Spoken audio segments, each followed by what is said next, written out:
Assalamu alaikum. Bienvenue à tous sur cette chronique de Mizan TV.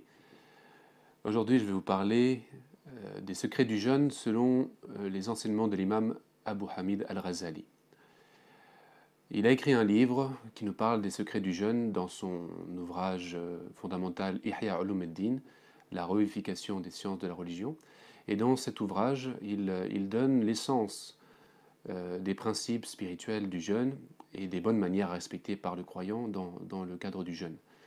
Il y a en particulier certains enseignements que j'aimerais partager avec vous.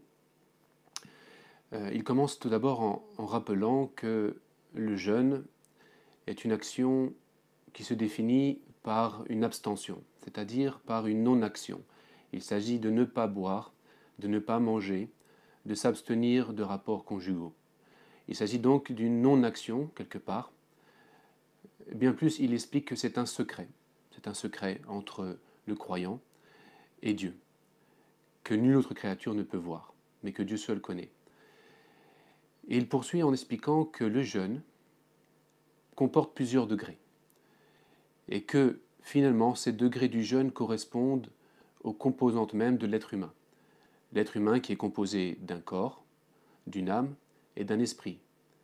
Il y a donc un jeûne du corps, un jeûne de l'âme et un jeûne du cœur ou de l'esprit. Le jeûne du corps correspond, selon l'imam al-Ghazali, au premier degré, plus extérieur, plus facile même, ne pas boire, ne pas manger, ne pas avoir de rapports conjugaux. C'est, dit-il, le jeûne du commun des croyants. Il y a un degré supérieur, plus profond, plus difficile, et c'est le jeûne des membres du corps et de tous les sens. L'ouïe, la vue, le toucher, l'odorat, les 5 sens, l'ensemble des membres du corps sont concernés par une abstention, par une abstinence. Il s'agit dans ce cas-là de s'abstenir de tout péché, de tout acte qui pourrait s'avérer contraire, répréhensible et surtout contraire à l'esprit du jeûne, qui bien sûr est la recherche de la piété spirituelle, de la crainte de Dieu, comme le dit le Coran. Ça, c'est, pourrait-on dire, le jeûne d'une certaine élite parmi les croyants, une élite spirituelle bien sûr. Et enfin, le troisième degré, le plus élevé, le plus profond et le plus difficile, c'est le jeûne du cœur, lorsque le cœur se vide de tout ce qui n'est pas Dieu, et lorsqu'il se concentre exclusivement sur le souvenir et la présence de Dieu. Et ce jeûne-là, qui n'est pratiqué que par les prophètes et les grands maîtres spirituels, par les saints, ce jeûne-là est le plus haut degré que le croyant peut atteindre, avec l'aide de Dieu bien sûr, dans le jeûne du Ramadan, mais dans le jeûne qu'il peut pratiquer.